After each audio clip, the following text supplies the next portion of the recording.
الحمد لله نحمده ونصلي ونسلم على رسوله الكريم أما بعد فأعوذ بالله من الشيطان الرجيم بسم الله الرحمن الرحيم إنا أنزلناه في ليلة القدر وما أدراك ما ليلة القدر ليلة القدر خير من 1000 شهر آمنت بالله صدق الله العظيم ببركة إن الله وملائكته يصلون على النبي يا أيها الذين آمنوا صلوا عليه وسلموا تسليما محبت بالرضا كلي اللهم صل على سيدنا ونبينا ومولانا محمد وبارك وسلم صلاة وسلام عليك يا رسول الله. ایک خطیر محبت کے ساتھ آواز بلند و بات کر لیجیے گا. اللهم صل على سيدنا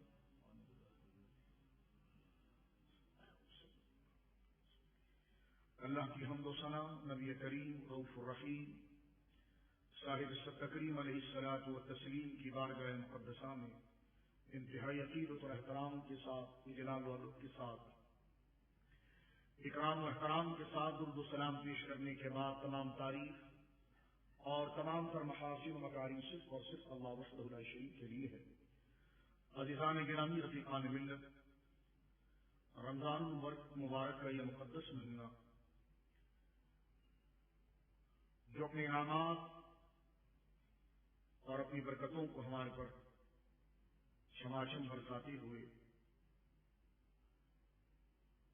موجود ہے، رب کریم کی توفیق رفیق اور اس کے حبیب کریم علیہ الصلاۃ والسلام کی عنایات کی صدقے 2 عشرے الحمدللہ خیر و عافیت کے ساتھ گزرے. پہلا عشرہ رحمت کا، دوسرا عشرہ مغفرت کا، اور آج سے جس عشرے کی ابتدا ہو رہی ہے اور گویا کہ تیسرا عشرہ جس کی آج سب سے پہلی تاخیرات ہے، صحیح مسلم کی بعض روایات میں اسی کو شب قدر قرار دیا گیا ہے. صحیح مسلم شریف اگر دیکھی جائے تو حضرت نبی کریم علیہ الصلوۃ والسلام نے خود ارشاد فرمایا تھا، صحابہ نے یہ پوچھا کہ یا رسول اللہ شب قدر کی علامات کیا ہیں؟ تو سید عالم صلی اللہ علیہ وسلم نے ارشاد فرمایا کہ اس دن میں جب سجدہ کروں گا تو میری جبین مٹی اور پانی سے گویا کہ آراستہ ہو جائے گی. اور صحابہ کرام علیہ رضوان کہتے ہیں کہ جب پہلا یعنی تیسرے عشرے کی جو پہلی تاخیرات تھی جب وہ آئی تو سید عالم صلی اللہ علیہ وسلم نے اس رات ایک لمبا قیام فرمایا اور ایک لمبا سجدہ فرمایا. یعنی سجدوں میں اور قیام میں یہ رات گزری. جب آپ اپنے حجرہ مقدس سے باہر تشریف لائے تو وہی بشارت عین اس سے مطابق ہوئی کہ آپ کی جبین مقدس پر گویا کہ مٹی جو تھی وہ لگی ہوئی تھی اور انف کریم پر بھی مٹی لگی ہوئی تھی اور اسی رات بارش بھی ہوئی تھی. اور سید عالم صلی اللہ علیہ وسلم نے یہ فرمایا تھا کہ بارش اور مٹی دونوں اس میں شامل ہوگی اور جب میں سجدہ کروں گا تو مٹی پر اور مٹی کی یہ کیفیت ہوگی کہ وہ تر ہوگی.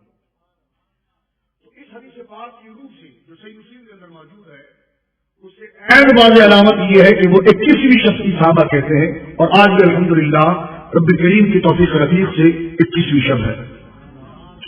اللہ رب العزت ہماری آمد اپنی بارگاہ میں قبول فرمائے. اللہ کی گرامی، یہ آخری عشرہ جو جہنم سے نجات کا عشرہ ہے اور یہ وہ عشرہ ہے کہ جس عشرے میں اگر بندگان خدا رب کریم کی بارگاہ میں آج بھی ان کے ساری کا مظاہرہ کریں، اپنے گناہوں پر ندامت کا مظاہرہ کریں، اپنی سابقہ خطاؤں پر ندامت کا اظہار کریں اور اس بات کا عہد مسمم کریں کہ مولا ہمارے گناہ بہت ہیں لیکن اس سے وسیع تر تیری رحمت ہے. ہمارے گناہوں کو بلندی نہیں، جو بلندی تیری رحمت کو ہے، تو مولا اپنی بلندی رحمت کے صدقے ہمارے گناہوں کو معاف فرما. تو سید عالم صلی اللہ علیہ وسلم فرماتے ہیں کہ جب بندہ رب کریم کی رحمت پر، ابھی چند حدیث میں سے حوالے صاحب کی خدمت کرنا چاہتا ہوں، اپنے دلوں کو نرم کرتے ہوئے اس اعتبار سے کہ موت کا تصور ہمارے ذہنوں میں اس وقت ہونا چاہیے اور یہ تصور ہونا چاہیے کہ ہماری زندگی عبث نہیں ہے، بیکار نہیں ہے. یہ زندگی جو ہمیں ملی ہے، جو ایمان کے ساتھ الحمدللہ ملی ہے، یہ آخرت کی کھیتی ہے. اس میں جو ہم بوئیں گے کل قیامت کے دن ہمیں اسے ہی خدا کی بارگاہ میں پیش کرنا ہوگا. اور ہماری زندگی کے ایک ایک حرکات اور ایک ایک سکنات رب کریم کے علم کے سامنے مستحضر ہے. اور ہماری زندگی کے تمام پہلو اس کے علم استحضار کے اندر موجود ہے. اور وہ ایک ایک چیزوں کے بارے میں سوال کرے گا. اور یقیناً جس شخص نے مرنے سے پہلے رب کے حضور کھڑے ہونے سے ڈر کا اظہار کر دیا اور جس کا دل رب کے حضور کھڑے ہونے سے کاٹ گیا، رب کریم فرماتا ہے وَلِمَنْ خَافَ مَقَامَ رَبِّهِ جَنَّتَانِ، کہ جو ہمارے حضور کھڑے ہونے سے کانپتا رہا، ہمیں اپنا منہ دکھانے سے ڈرتا رہا، محبوب سے اشارت دے دو کہ اوروں کو تو ہم ایک جنت دیں گے، اسے ہم 2 جنت عنایت فرمائیں گے. تو حضرات گرامی، قلب کی سختی خدا کی رحمت سے امید لگا کر نرم ہو جاتی ہے، ورنہ قلب کی سختی باقی رہے اور رحمت اور استغفار اور شب کی عنایات کو ہم بیان کرتے رہیں تو ساری چیز عبث قرار پائے گی. یعنی ہم اس سے استفادہ نہیں کریں گے. وہ مائل و کرم ہے، کوئی سائی نہیں. یعنی وہ رحمتوں کے انبار موجود ہیں، لیکن ہم نے اپنے ظرف اتنے تنگ کر لیے ہیں، ہم نے اپنے مزاج کو اتنا خوش کر لیا ہے، ہم نے اپنے آپ کو اتنا تنگ کر لیا ہے کہ ذرا سی وسعت ہوتی تو قطرہ دریا بنا دیا جاتا.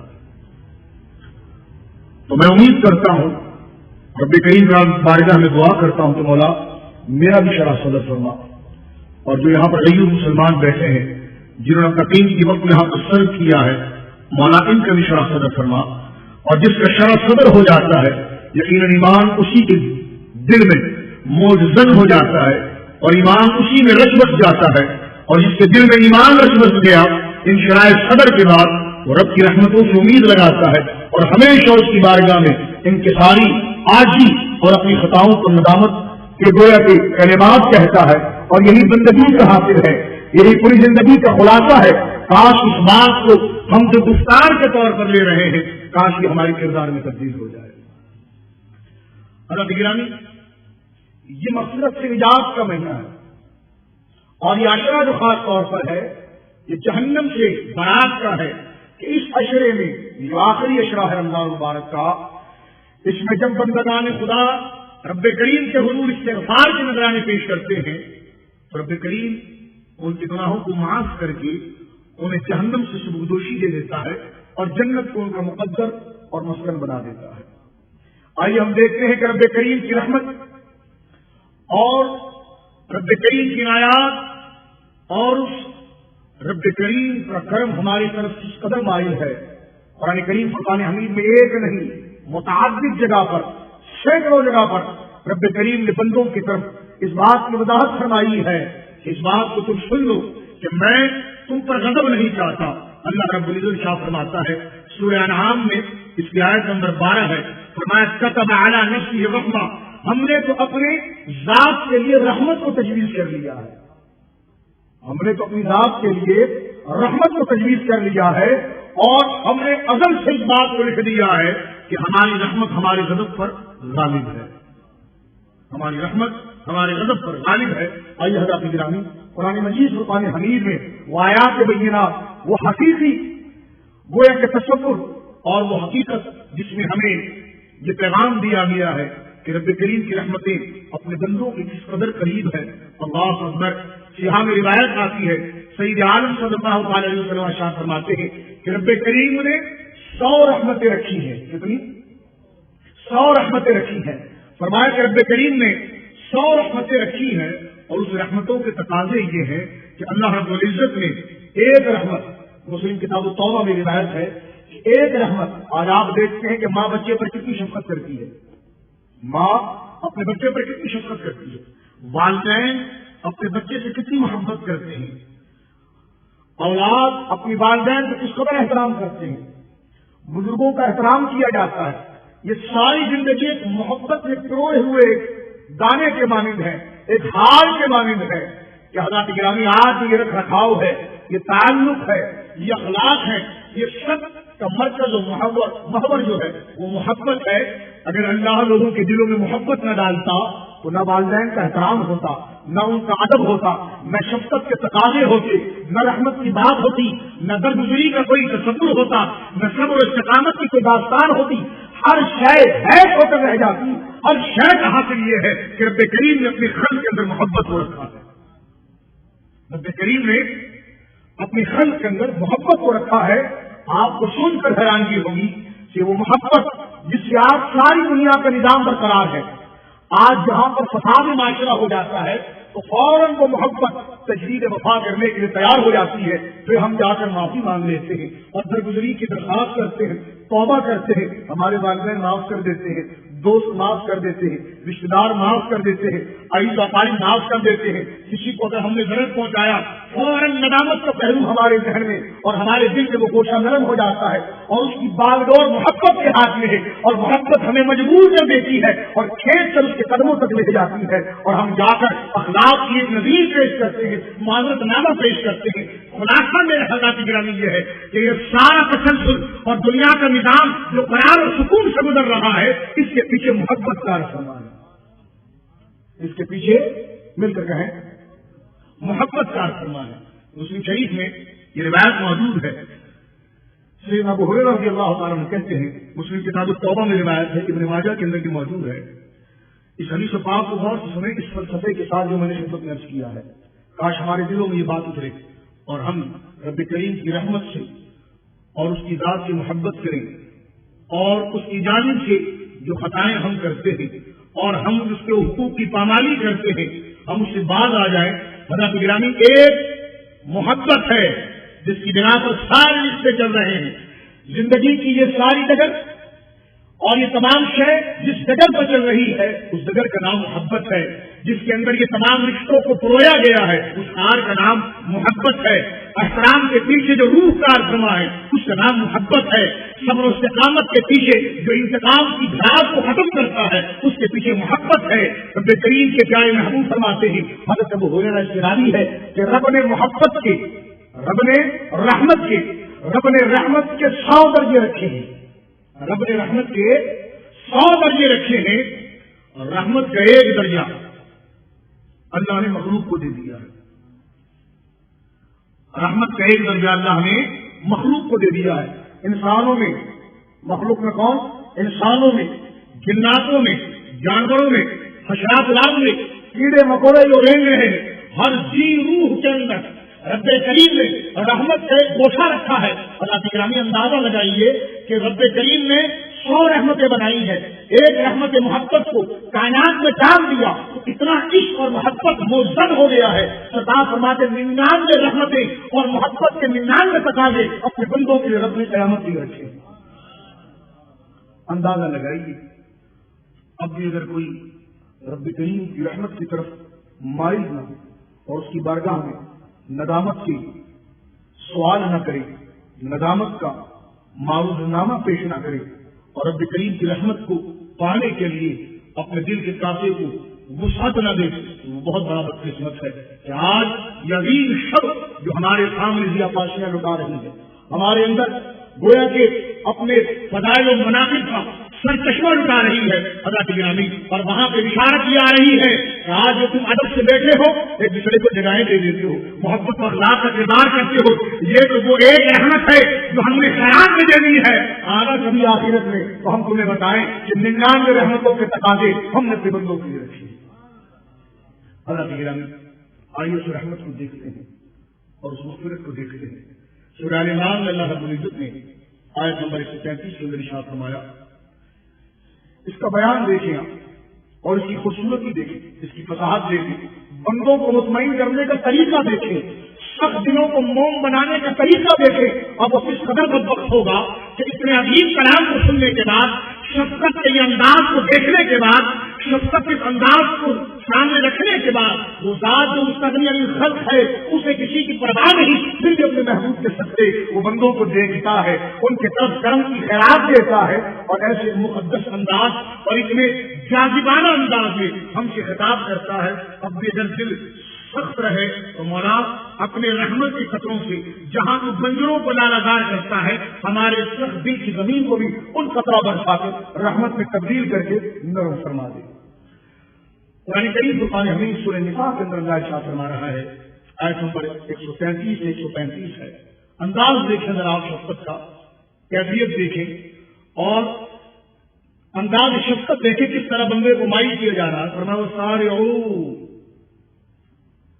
وسارعوا الى مغفرۃ من ربکم وجنۃ عرضها السماوات والارض اعدت للمتقین. فرمایا سارعوا، جلدی کرو نا، خاموش کیوں بیٹھے ہو؟ سستی کیوں کی تم نے؟ کاہل بن کر بیٹھے ہو؟ 99 رحمتیں ہم نے تمہاری لیے رکھی. ساری دنیا کی محبتوں کو جمع کر دیا جائے، کیڑے مکوڑوں سے لے کر تو ہر زیرو کے، ہر طبقے اور جز کے ہر فرد کی رحمتوں کو جمع کر دیا جائے تو وہ ایک رحمت بنتی ہے. ہم نے تو تمہارے لیے تم ایک رحمتوں کو دیکھ کر دنگ ہو. اس ایک رحمت کو نہ تمہارے الفاظ لے سکتے ہیں، نہ تمہاری عقل اس کا احاطہ کر سکتی ہے. تو اندازہ لگاؤ جو 99 رحمتیں اور محبت کے تقاضے ہم نے رکھے اس کو تم کہاں پا سکو. لہذا اس کی وسعت، اس پر کرم دیکھ کر تمہاری عقل محیر ہو گئی ہے. تو آؤ وہ 99 رحمتیں جس میں تو کوئی آسی نہیں بچے گا، سب کو بخش لیا جائے گا، سب کو بخش لیا جائے گا. فرماؤ سارے جلدی کرو نا. محبت سے کہیں سبحان اللہ، اپنی مغفرت کی نیت کر کے کہیں سبحان اللہ.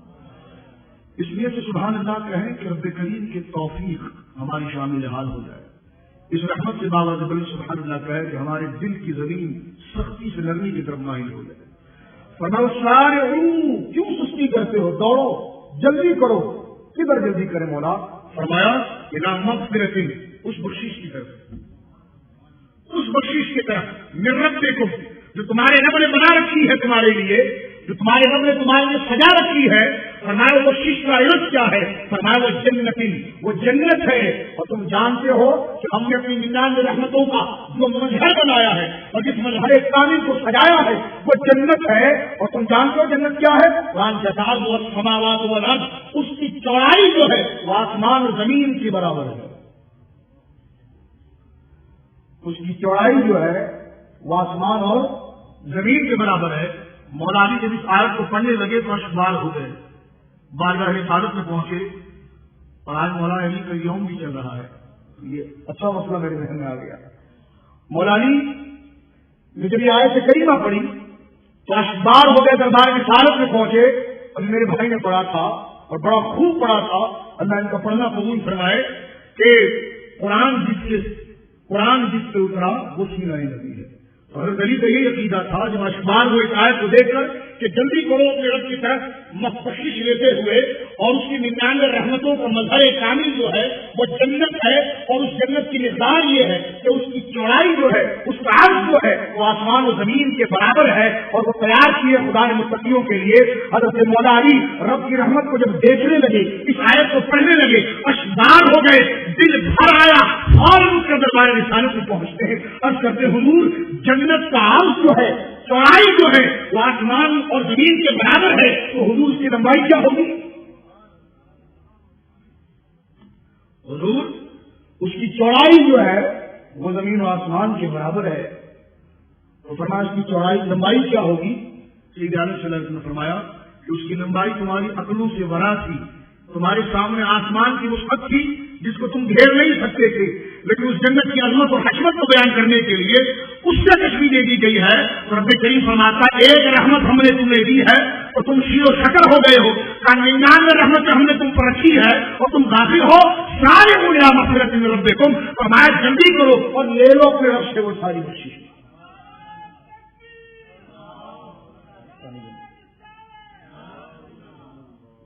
اللہم صلی اللہ. اب آگے ارشاد ہو رہا ہے، ہم نے دیکھنا ہے کہ 99 رحمتیں کس کو ملیں گی. اس ایک رحمت میں اتنا عدل ہے اور اتنا سکون ہے، اس 99 رحمتوں میں تو کوئی گناہگار نہیں بچے گا.